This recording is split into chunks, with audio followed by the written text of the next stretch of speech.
All right, and so the third fork, the prong of the fork. That's the terminology I want to use. Is the fact that science also demands the existence of God. Here, God has ordained a basic uniformity to nature. These regularities in the natural world are what scientists seek to describe with formulas and theories. We're going to go out there and we're going to codify things, and we're going to say, here's how we land a spaceship on an asteroid. Well, the asteroid has to be traveling at a certain point. Well, we assume it's always an asteroid. We assume a constant speed unless acted upon an outside force or it comes in contact with another body or gravitational force, and we're able to land spaceships on asteroids. Well, how is that possible if we're going to just assume that this world is in chaos and everything changes and the only thing constant is change? Well, those formulas, those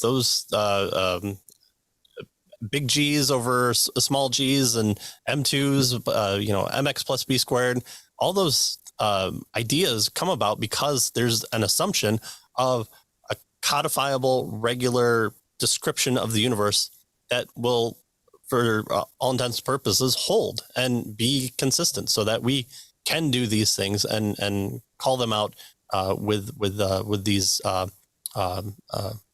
expressions that we use in our that we call laws, right? Right, exactly. So the so-called scientific method assumed the general regularity and repeatability of an experimental process to validate a given hypothesis.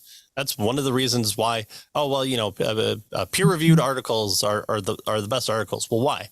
Because you do them and then this other person does them, because you're using and understanding that there is a repeatability because these laws hold and can be generated again and again. So unless we assume predictability and regularity in nature, it is impossible for experimental science to conduct its work. So, people want to say, well, do you have an article on that that's been peer reviewed that God exists? Well, you're just assuming that there is a repeatability to the universe. And can you show me why that would be the case? Where if I gave you the toenail of God, that you could produce the same result that says, oh, yes, here indeed is the existence of God, because I have also tested the toenail. Yeah. So you could ask them the same question. Could you give me an argument of why the laws of nature, always are consistent? Right. Well, the uniformity of nature. Well, yes, but you're just saying the same thing, right? Right. And so what Frame tells us here is theologically, these natural regularities that we call laws, right? These natural regularities in the natural world are expressions, notice, of God's covenant with Noah to keep the seasons regular, for instance, right? So in Genesis 8:22, he says, while the earth remains, he's going, all the seasons and the day and the night will continue to be the same. Without God, then, and this is the point, there is no basis for assuming any uniformity in nature. Things change all the time. And so the next time that I drop, my pencil here, who knows what might happen, right? Mm-hmm. Now we think we know, but again, this is a problem of induction, so folks are familiar with that. Hume brought it to light, right? That right. It's basically a circular argument to say that I know next time that it's going to fall when I drop the pencil, because it's based on, what happened the last time. And I'm assuming that the future will be like the past. And if I'm an empiricist, there's no basis for that, because if I only based on my experience, memories and that sort of thing, then, I haven't experienced the future yet. So how do I know that? And so his point is, just like with these other areas, the uniformity of nature is based on God. Without God, there's no basis for assuming any uniformity. And without this uniformity, he says, obviously we could have no assurance that, for instance, antitoxins used today will tomorrow not poison us, right? Or whatever, right? Because again, change happens all the time. And so why do I assume that this time is going to be any different?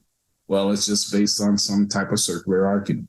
And so the point here is that he is trying to ground this. So notice the same grounding that we've been talking about He's trying to ground the uniformity of nature with regard to the existence of God. So just like logic is grounded in the existence of God, and ethics is grounded in the existence of God, scientific claims with regard to how nature works has to be grounded, according to the tag argument, the transcendental argument, in the existence of God. And that's the point he's trying to make. That's what the tag argument made. So if we just start an argument, says the tagger, with reason just existing, and then we go from there. Well, wait a minute. He's saying you're giving away too much, right? Where'd reason come from? Why are you able to use reason? How do you justify that? Or if we just start the argument by saying, well, moral, principles exist. Well, really, where do they come from? What's the basis of them? How do you justify that, right? Well, if we start the argument saying, well, this is what, scientific laws, well, where do they come from? And why do they work? And how do you justify that? And so he's suggesting that we need to go back a step and not allow the unbeliever or the person who is arguing against the existence of God to use those things that they have no good grounding for, no good justification for.